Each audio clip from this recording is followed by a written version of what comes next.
प्रधानमंत्री जनधन योजनाची लाखो खाती झिरो बॅलन्सवर योजनांचा फज्जा का उडतो आहे? सविस्तर जाणूया. कल्पना करा, एक काळ असा होता जेव्हा देशातील बँकेसमोर लोकांच्या रांगा लागलेल्या होत्या. खिशात एक रुपया नसलेला सामान्य आणि गरीब माणूसही मोठ्या अभिमानाने बँकेत जात होता आणि स्वतःचे बँक अकाउंट उघडत होता. कारण होते प्रधानमंत्री जनधन योजना. पण आज जवळपास 10 वर्षांनंतर चित्र काय आहे? काही खात्यांमध्ये कोट्यावधी रुपये पडून आहेत, तर लाखो खाती चक्क धूळ खात पडून आहेत. होय, झिरो बॅलन्स असलेली ही लाखो खाती आता बँकेसाठी सर्वात मोठी डोकेदुखी ठरत आहे.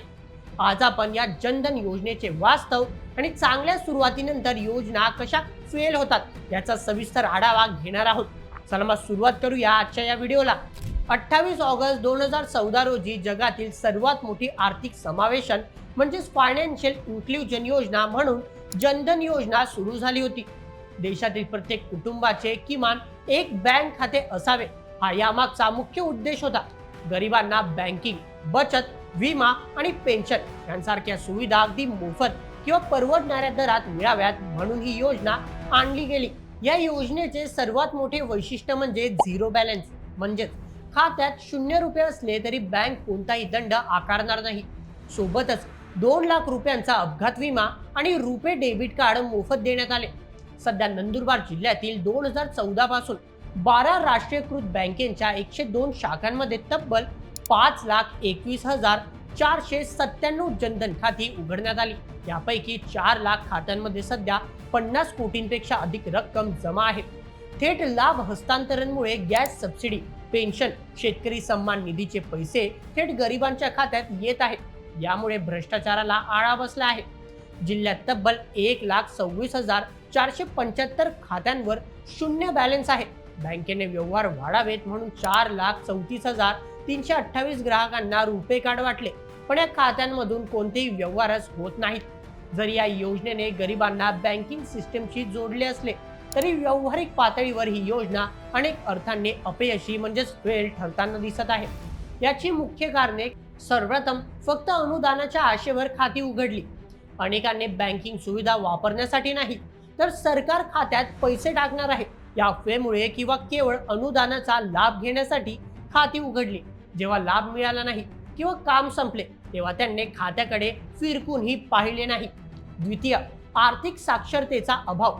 खेड्यापाड्यात लोकांना रुपे कार्ड कसे वापरायचे, ATM मधून पैसे कसे काढायचे याचे पुरेसे ज्ञानच दिले गेले नाही. यामुळे कार्ड्स घरात पडून आहेत. तृतीय, बँकेसाठी डोकेदुखी. शून्य शिल्लक असलेल्या खात्यांचे मेंटेनन्स बँकेंना करावा लागले. यात बँकेच्या वेळ, सर्व्हर स्पेस आणि पैसा खर्च होतो, पण त्यातून बँकेंना कोणताही महसूल मिळत नाही. यामुळे या मृत खात्यांचे ओझे बँकेंना सहन करावे लागत आहेत. भारतात असे अनेकदा घडते की एखाद्या योजनेची सुरुवात खूप गाजावाजा करून होते, पण योग्य नियोजनाअभावी शेवट वाईट होतो. अशीच काही उदाहरणे पाहूया. सर्वप्रथम, प्रधानमंत्री उज्ज्वला योजना, मोफत गॅस सिलेंडर. सुरुवात: चुलीच्या धुरापासून महिलांची मुक्तता करण्यासाठी मोफत गॅस कनेक्शन दिले गेले. अतिशय उत्तम पाऊल.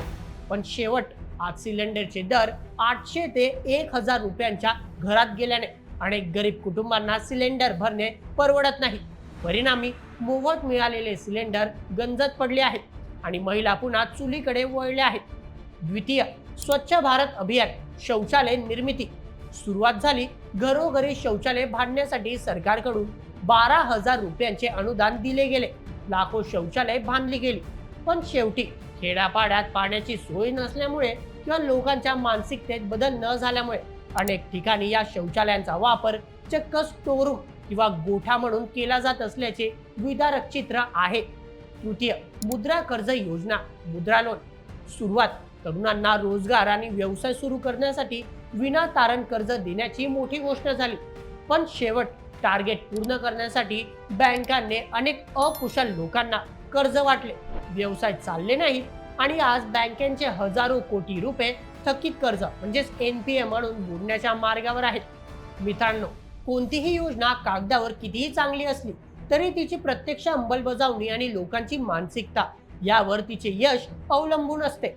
जनधन योजनेने करोडो लोकांना बँकेत आणले हे सत्य आहे, पण आर्थिक साक्षरता जोपर्यंत वाढत नाही तोपर्यंत झिरो बॅलन्सची डोकेदुखी बँकांना आणि व्यवस्थेला अशीच सतावत राहील. सरकारला आता फक्त खाती उघडण्यावर नाही तर ती खाती जिवंत ठेवण्यावर भर द्यावा लागेल. मित्रांनो, या संपूर्ण प्रकरणावर तुमचे काय मत आम्हाला कमेंटमध्ये नक्की सांगा आणि अशाच व्हिडिओसाठी सबस्क्राईब करा बोल्ड MH आपल्या YouTube चॅनलला. धन्यवाद.